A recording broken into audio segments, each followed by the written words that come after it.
In Europe, we are one of the fattest countries for our young people. As a society, we have become accepting of it, and we shouldn't be. We should say, this is wrong. Childhood. Obesity is no longer just a statistic. It is one of the most painful realities of our time. Few programs captured this more powerfully than Junk Food Kids. The documentary didn't simply show overweight children struggling with their health. Obesity in children is extremely worrying, and it has been shown that if you are living in a deprived area, the chances of you becoming obese are higher. It revealed the astonishing defenses parents used to justify the damage. From blaming invisible illnesses to brushing aside rotting teeth, the excuses were almost as shocking as the condition itself. These parents weren't just feeding their children food. They were feeding a cycle of denial, neglect, and misplaced affection.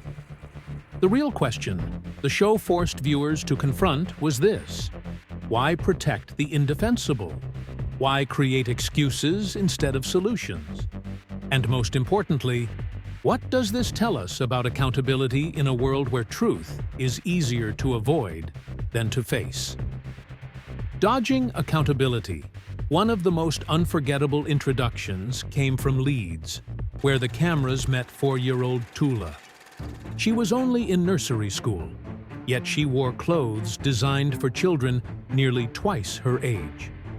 The sight was heartbreaking, but her mother, Natalie, laughed as though it was a joke. She held up the oversized uniforms and brushed away concern, even suggesting they might soon become too tight. But the humor hid something darker. When questioned, Natalie didn't acknowledge her daughter's unusual weight gain. Instead, she suggested Tula might have a thyroid problem, a claim she made without any diagnosis, test results, or medical evidence. By inventing a phantom illness, she could shift the blame away from herself. For Natalie, it was easier to point to a mystery condition than to accept that everyday choices at the dinner table were harming her child. The denial didn't end there. Tula suffered severe dental problems, including decaying teeth and painful abscesses, issues directly tied to high sugar intake.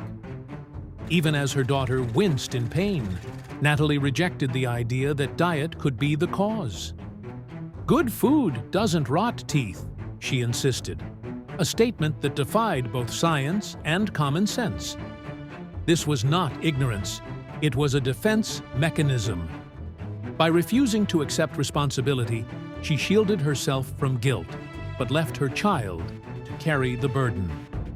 And Tula's case wasn't unique. Across the program, other parents echoed the same excuses. "It's genetic. They'll grow out of it. It runs in the family." These words comforted parents, but crippled children.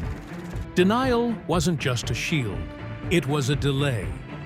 Every excuse postponed change, while children continued to suffer in silence.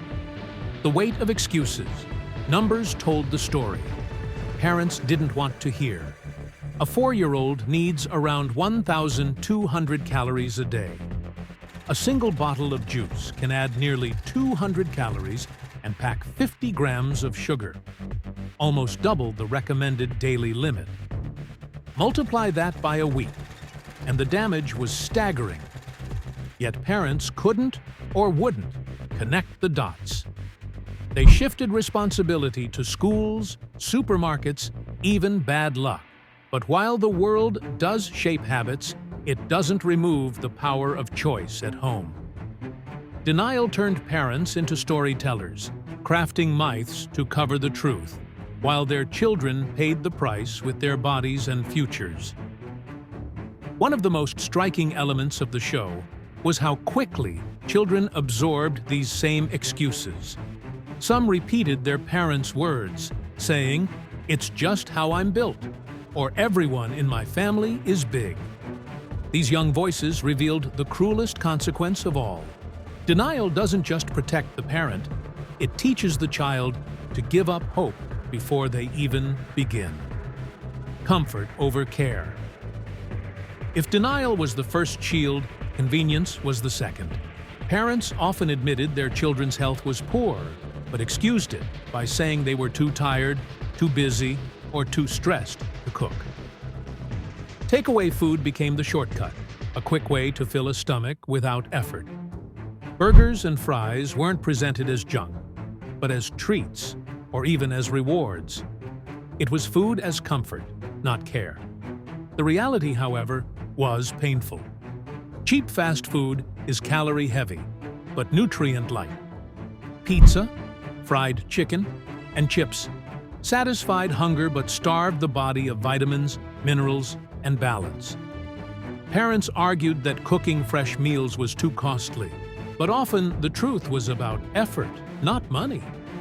A bag of frozen vegetables, a tin of beans, or a pot of lentils could stretch further than endless takeaways.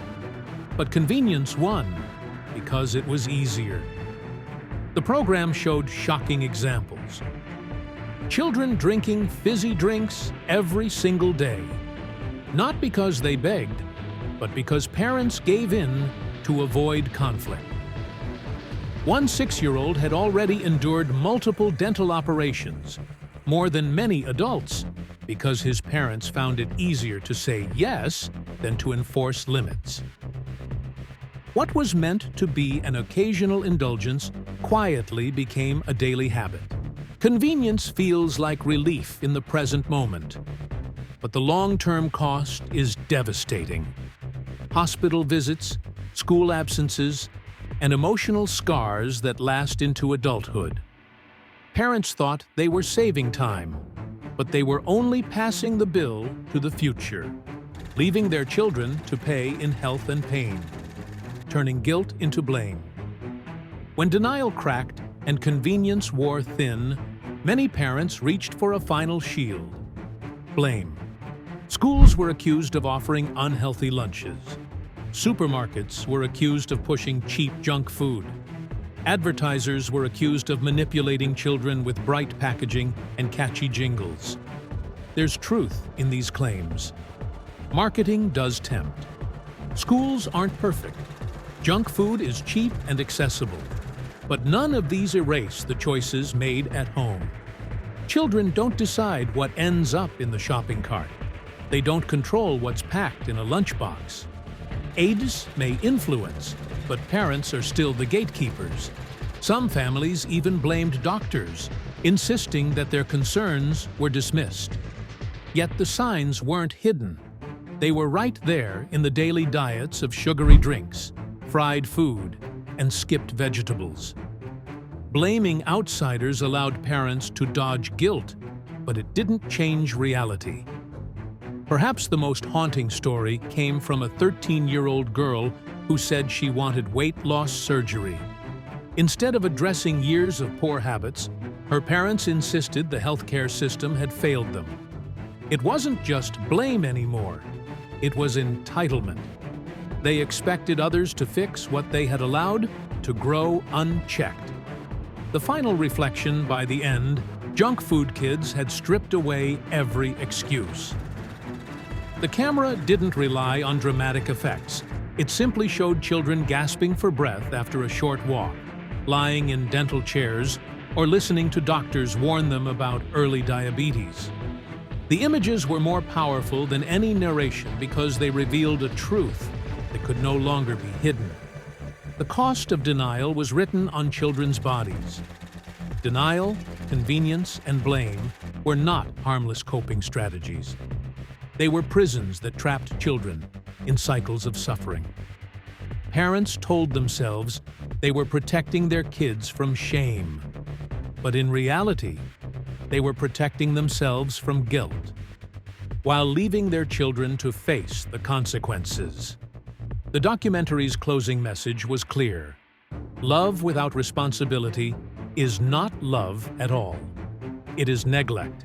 And the haunting question remains: when the excuses finally collapse, will parents have the courage to act? Or will another generation grow up believing pain, illness, and struggle are simply part of childhood?